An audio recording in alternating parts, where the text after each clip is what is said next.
Assalomu alaykum. Efirda bog'dorchilik sirlari dasturi. Bugungi ko'rsatuvimizda behi mevasining parvarishi, saqlash va sochish sirlari haqida ma'lumot beramiz. Behi ko'p yillik meva sanaladi. Uning daraxti joy tanlamaydi. Yurtimizning istalgan hududida yetishtirishingiz mumkin. Faqat ob-hayot, ya'ni suv bo'lsa bas. Mazkur ko'rsatuvimizni tayyorlash uchun Farg'onaning bog'dorchilik rivojlangan Quva tumaniga yetib bordik. Bugungi suhbatdoshimiz 10 yillik tajribaga ega agronom Sherqo'zi Olimov. Mutaxassisdan dastlab behi ekish uchun qanday yer tanlash kerak degan savolga javob oldik. Behi haqida ma'lumot beradigan bo'lsak, birinchi navbatda behida yerga ahamiyat qilish kerak bo'ladi. Chunki behi zakli zonalarda, suv yaxshi, sersuv zonalarda yaxshi bo'ladi. Chunki kuzgacha o'suvchi meva hisoblanadi. Shu sababdan bu suvni ko'p talab qiladi. Shunaqa joylarda bo'layaptiki, hattoki yarim metr yerda yarim metr ko'lasangiz, to'rlabatga olsangiz, zak suv chiqib ketadigan zonalarda ham behi bog'lar tashkillashtirilgan 3-4-yildan natijaga chiqib bo'lgan, daromadga kirib bo'lgan. Chunki bu og'ir meva hisoblanadi. Bir dona mevasi yarim kilo, 400 gram, yaxshi qaralgan joylarda 800-1 kilogacha bo'lgan joylarini ko'rganmiz. Shunaqa natijalarga tez chiqib ketadi. Shuni hisobidan behi daromadga tez kiradi. Aytaylik, bir tup 3 yoshli behi 5 dona meva qilsa, u 1 kilo bergan hisoblanadi. Gektariga 6 ga 4 sxemada ekilgan bo'lsa 400 ta daraxt ketadi. O'sha 3-yildan u 400 kilo meva beradi. Aytaylik, 15 ming so'mdan sotadigan bo'lsangiz, o'sha hisob-kitob qilib olsangiz bo'laveradi, u qancha daromad berayotganini. Natijaga juda ham tez chiqadi. Hozir ko'rib turgan behilaring 15 yoshda bir tup behi daraxti 50 kilodan 70 kilogacha qilgan. O'rtacha 60 kilodan hisoblab olsa bo'laveradi gektariga. Ko'pchilik agro mutaxassislar bog' yaratmoqchi bo'lgan yurtdoshlarimizga havo aylanish tizimini to'g'ri yo'lga qo'yish zarurligini ta'kidlab kelishadi. Daraxtlarni ekish sxemasi ham havo aylanishida muhim sanaladi. 6 ga 4 sxemada ekilgan, buni 5 ga 4 sxemada ham eksa bo'laveradi. Gektariga 500 ta ketadi. Maksimalni 200 kilo, 300 kilogacha meva beradi. 20-25 yoshga to'lgandan keyin daromadga yaxshi chiqadi. Agar agronomik maslahatdan foydalanmasdan buni bog' tashkillashtiriladigan bo'lsa, birinchi navbatda u ekish sxemasida xatolikka yo'l qo'yadi, ekish jarayonida adashadi. Shu sababdan birinchi navbatda agronomlik maslahatini olish kerak bo'ladi. Buni ekish tartibi bor. Ekiladigan o'simliklar turlariga qarab turib, tomirlariga solib ekiladigan ozuqalar bor. Lekin 90% o'simlikka amafoz, oddiy amafoz solib ekilsa, turpog'iga aralashtirilgan holatda, tomiriga kontak bo'lmagan, tomiriga tegib qolmagan holatda ekilsa, birinchi yildan zo'r o'sadi. Endi bunda tayyorlashdan oldin birinchi navbatda suvni oqish tizimini yerda yaxshi to'g'rilash kerak bo'ladi. Suv ukloni yaxshi berilishi kerak. Agar tomchilab sug'orishda bo'lsa, u rol o'ynamaydi. Agar ariqli tizimda sug'orish kerak bo'lsa, ukloniga juda ham qattiq ahamiyat qilish kerak bo'ladi. Shox ariqlar deyiladi.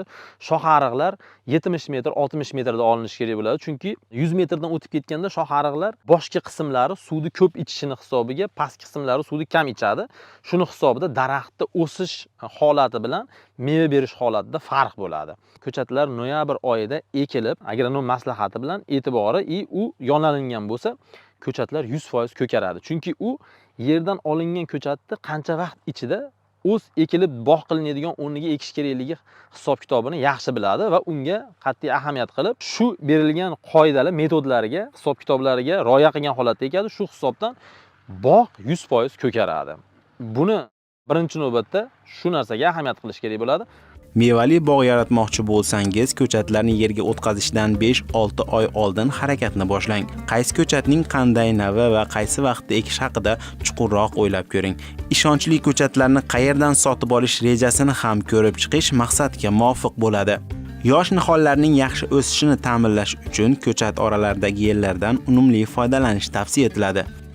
Iloji bo'lsa, birinchi yildan har qanday ekilgan bog'ni ichiga dukkayli o'simliklardan ekishni maslahat beraman. Misol uchun lo'ya, mosh, shunga o'xshagan torvuz eksa ham bo'ladi, qovun eksa ham bo'ladi. Shunaqa o'simliklarni eksa, piyoz yoki chesnok, shu narsalardan ekilsa, yana ham zo'r effekt oladi. 2 yilgacha qora ekin ekib, har qanday bog'ni ichiga keyin bog' holatiga olib kelishlarini maslahat beraman. Sababi birinchi navbatda ekilgan bog' sxemasi 5 ga 4 sxemada ekilgan bo'lsa, oraliq masofadagi yer bo'sh turadi. Agar u yerda ekin ekiladigan bo'lsa, daraxt yosh nihol bo'lgani uchun uni tagidan begona o'tlar ko'p chiqib ketadi. Turli gerbisidlardan foydalanib, o'tni quritishga to'g'ri keladi. U gerbisidlar o'simlikka zarar yetkazmaydi, lekin baribir u zahar hisoblanadi. Shu sababdan agar uning ichiga piyoz, chesnok, pomidor, bodring, tarvuz, qovun ekadigan bo'lsangiz, siz xohlasangiz, xohlamasangiz begona o'tlarni tozalab turishingiz kerak bo'ladi qo'l mehnati orqali. Daraxtlar boshida shuni hisobiga yosh ekkan ko'chatlar ularga solinadigan ozuqalarni, ham o'zlariga solinadigan ozuqalarni me'yorlashtirilgan holatiga to'g'ri keladi. Metod bo'yicha shuni hisobiga yeringizda quvvat pastlamaydi. Daraxt har qancha tomir otgan sari tepaga o'sishi ham kuchli rivojlanib boradi. Kim bog' qiladigan bo'lsa, doim ularga ichiga shu o'simliklarni 1 yillik daraxtdan o'sib ketmaydigan o'simliklarni ekishlarini maslahat beramiz. Ekib bo'lmaydigan o'simliklar yosh ko'chatlarning ichiga makka, bachki, beda, sholi, arpa, suli, bug'doy bu narsalarni ekib bo'lmaydi. Chunki ularda suv itish, o'sish tizimi yangi ko'chatlarga to'g'ri kelmay qoladi. Shuni hisobida ularda bular o'sib ketib, ba'zilari salqin qilib qo'yadi, ba'zilari suvni ko'p ichishini hisobiga tomiriga zarar yetkazadi. Yana ba'zilari pishish vaqtida chanqatilishini hisobiga daraxtlarga suv yetkazib olib borolmasdan daraxtlarda nobud bo'lish ko'payib ketadi. Shu sabablar orqali bu narsalarni ekib bo'lmaydi ichiga. Bog' yaratib yaxshi daromad olishni istagan yurtdoshlarimiz doimiy ravishda bog'dagi har bir daraxtni e'tibor bilan parvarish qilish kerak. Suhbatdoshimiz bilan behi bog'larda yil davomida bajarilishi kerak bo'lgan ishlar haqida ham gaplashdik. Behi daraxtlari birinchi navbatda yer tayyorlagandan keyin fosforli o'g'it bilan ekish kerak bo'ladi. Yildan yiliga asta-sekinlik bilan bu suvni yaxshi ko'radigan o'simlik bo'ladi. Suvda namlikni uzoq ushlab turadigan qishloq o'g'itlaridan bu go'ng hisoblanadi. Oddiy mahalliy go'ng. Birinchi yiliga go'ng solinmaydi. Ekilgandan keyin birinchi yildan olib o'tilib, ikkinchi yilga har bitta behi daraxtini oqaydigan xuddi mana shu bir tomondagi arig'i bilan ikkinchi tomondagi arig'iga bir paqirdan go'ng solish kerak bo'ladi. Bu namlikni uzoq ushlaydi va behiga yetarlicha ozuqa berish imkoniyatini paydo qiladi. U o'sha solingan go'ngga o'z tomirlarini olib boradi. U sizga ko'rinmaydi, yer ostida o'sha jarayon bo'ladi. O'sha go'ng solingan joyga har qanday dori vositasini, amafos, selitra, mochavina, kaliy, qaysi kimyoviy moddani solishingizdan qat'iy nazar u yaxshi yetib boradi tomirga, ozuqlanish yaxshi bo'ladi. Behi daraxtlarda bakterial kuyish holatlari ko'p uchraydi. Shuningdek, turli hasharot va zararkunandalar ham behilarga tinimsiz ziyon yetkazishga harakat qiladi. Ularga vaqtida qarshi kurashish kerak. Aks holda zararkunandalar meva sifati va shakliga salbiy ta'sir ko'rsatadi. Behida asosiy tushadigan bakterialni kuyish kasali bor. Zang kasal deydi mahalliy tilda. Hamma joyda har xil aytiladi. Qurish, orada shoxlarida qurish paydo bo'ladi. Asosiy kasallik shu hisoblanadi. Endi bu kasallikni yengish uchun bog' har doim maksimalniy, oxirgi quvvatgacha ozuqlantirilgan holatda bo'lish kerak bo'ladi. Go'ng o'z vaqtida solish kerak, amafosini vaqtida solish kerak, karbamitini vaqtida, silitrasini, sulfat ammonini, kaliysini, hamma ozuqasi o'z vaqtida maksimalniy solingan bo'lsa, daraxtda immunitet baland bo'ladi. Ozuqa balandligini hisobiga bu qurish bu daraxtni yengib yorolmaydi. Agar u qarov past bo'ladigan bo'lsa, chanqoq ko'p bo'ladigan bo'lsa, kesish davri noto'g'ri bo'ladigan bo'lsa, bu narsalar daraxtda ko'p shakllanadi. Shuni hisobiga daraxtda eng xavfli kasalligi shu shoxlar orasidan qurib daraxtni shunday bo'lishi mumkinki, oxirgi natija daraxtni to'liq qurishigacha olib kelishi mumkin bo'ladi. Ozuqalarni asosan yilda 365 kun 12 ta oy bo'ladigan bo'lsa, har 2 oyda ozuqa solishni maslahat beraman. Bu faqat tinim davriga ketgandan keyin to'xtatish kerak bo'ladi. Unda faqat go'ng bilan amafos solish kerak bo'ladi. Tinim davri, ya'ni uyqudan chiqqandan keyin har 2 oyda dori solishni maslahat beraman. Agar sizda imkoniyat bo'lsa, har oy buni ozuqalantirsangiz, bu narsa uni yengib yorolmaydi. Bu qurigan shox, bitta shoxiga kasallik tushib qurish boshlanganda o'zi ma'lum joyga yetib to'xtaydi. Agar u baquvvat bo'lsa, u to'xtagan joydan keyingi shoxni tezda shakllantirib, o'rnini to'ldirib oladi. Bu uni bu kasallikni yengib turishiga zamin bo'ladi. Faqat bu ozuqa va qaraladigan o'zini sepiladigan preparatlari bor. Shular sepib turiladi. O'zi bu kombinatsiyalashtirilgan ozuqaga sepiladigan preparatlar bir-biriga bog'liq joyi bor. Aynan bu narsalar maslahatlar orqali beriladi. Bog'ni umumiy holatidan kelib chiqib turib olib boriladi. Bu ko'proq mis bilan ishlanadi. Mis bilan ishlanganda bu kasallik bunga kamroq zarar yetkazadi. Bog'dorchilikda daraxtlarga to'g'ri shakl berish kelajakda mo'l hosil olishni ta'minlaydi. Shuning uchun mevali daraxtlarga vaqtida to'g'ri shakl berish kerak. Agar shakl berishni bilmasangiz, mutaxassislar xizmatidan foydalaning. Endi behi bog'larini shakllantirish bu shundayki uni sxemalardan kelib chiqqan holatda bo'ladi. Aytaylik, 6 ga 4 sxemada daraxt yoyib o'stirish kerak bo'ladi. Chunki bog' oralig'i juda ham keng. Shu sababdan daraxtga gabarit berib, ya'ni tanasiga kattalik erishtirib, hosilni ko'proq olish kerak bo'ladi. Bog'da umumiy 1 gektarlik oddiy kelishganda, bunday hisoblaganda 1 gektarlik umumiy maydonda ekiladigan 400 tup 1 gektarga 6 ga 4 sxemada 412 ta, 415 ta, 400 tadan oshiq 400 ta atrofida daraxt ekiladigan bo'lsa, bog' oraliqlarini to'ldirib yuborish kerak bo'ladi. Ya'ni bog'da ekingan maydonini behi shoxlari bilan to'ldirish uchun yoyib o'stirishga to'g'ri keladi. Agar uni sxemasi 5 ga 4 yoki 5 ga 3 sxemaga qisqartiriladigan bo'lsa, unda liderli sistemalardan foydalanishga to'g'ri keladi. 3 liderlik, 4 liderlik, 5 liderlik sistemalardan foydalanilsa, kalibrga daraxtda olayotgan hosilni ko'p kamligini shunga qarab turib hisob-kitob qilsa bo'laveradi. Behi daraxtlariga ekkan yilidan shakl berish to'g'ri keladi. Shunda asosiy shakl berish davri behida barg to'kilgandan keyin bo'ladi. Chunki behi ichki kichkina shoxchalarda, ya'ni mana shu kichkina shoxchalarda meva oladi. Bu mevalar juda ham sifatli bo'ladi. Uchki shoxlar qo'yilganda u sifatsiz meva beradi.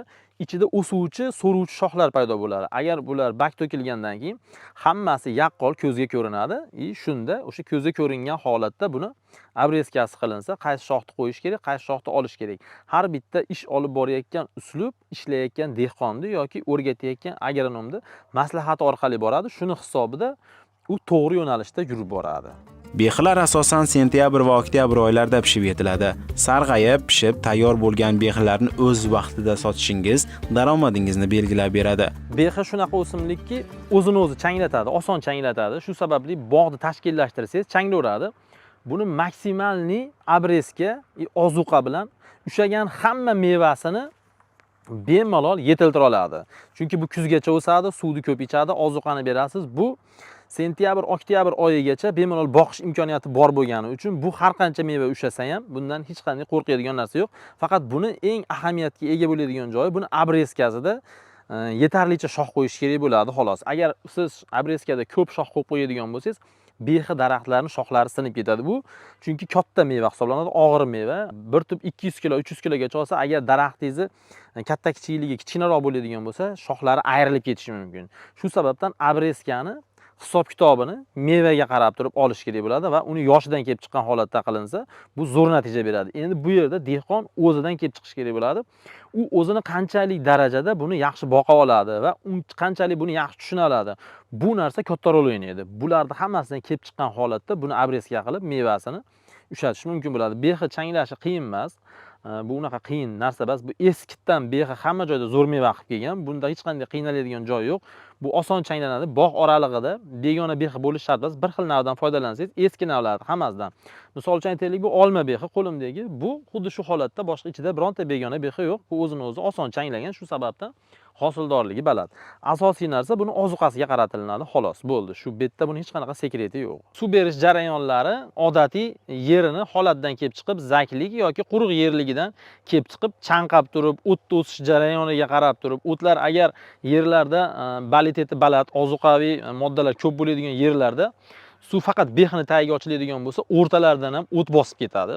Bu yerda baquvvatligini bildiradi. Bu yerlarda toshlik tez sug'oradigan yerlarga nisbatan kamroq suv berish imkoniyati bo'ladi. Ya'ni 1 kundan 3 kungacha kam berish mumkin xolos. Agar qurg'oq, toshli, adirli zonalar bo'ladigan bo'lsa, bularda suv berish tizimi sal ko'proq bo'ladi. Bu zarar yetmagan holatda amalga oshiriladi. Behiga agar vaqtida suv berilmasa, qo'rqinchli holat yuz bermaydi, lekin behini olayotgan massaviy, olayotgan yuk olayotgan holatiga ta'sir qilishi mumkin bo'ladi.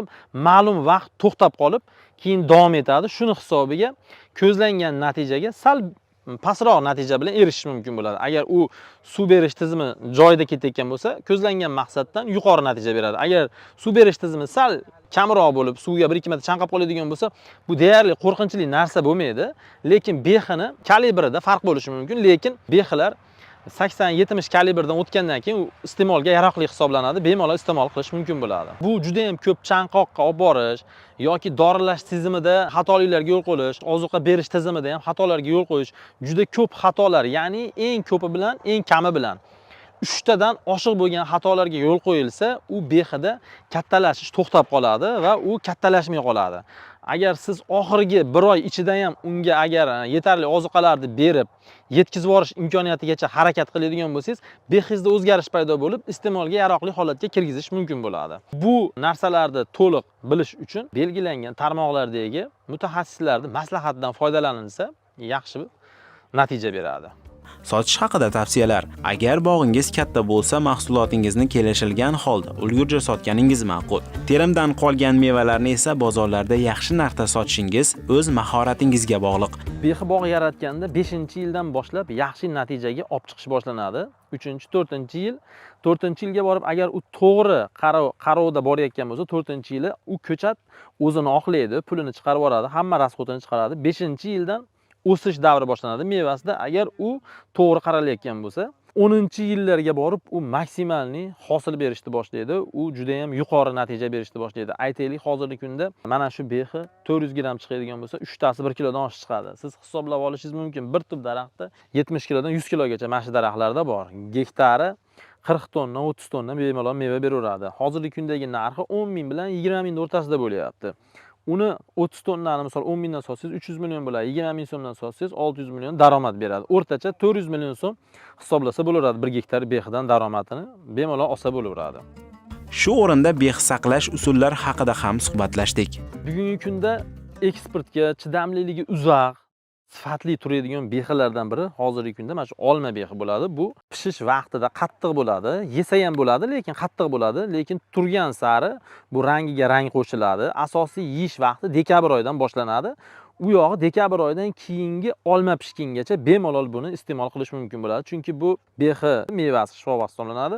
Shu sababdan buni hozirgi kunda bemalol qo'ymasdan yekish mumkin. Buni eksportga qilsa ham bo'ladi, ichki bozorga ham. Buni saqlash hech qanday muammo tug'dirmaydi. Oddiy uy sharoitida shunday hech qanday o't yoqilmaydigan omborxona yoki aytaylik meva saqlash kladovkalarida yoki bironta uyni bo'shatib turib, shuni olib kelib qo'yib qo'ysangiz, faqat terishda shoshilmasdan, ehtiyot qilib to'kib yubormasdan terib olib kirib qo'ysangiz bo'ldi. Bu bemalol siz xohlaganchalik kutib tura oladi. Qadrli tomoshabin, bugungi dasturimiz orqali sizga yetkazmoqchi bo'lgan ma'lumotlarimiz shundan iborat edi. O'ylaymizki, bu ma'lumotlar sizga ham foyda bo'ldi. Kelgusi dasturlarimizda ko'rishguncha xayr, salomat bo'ling.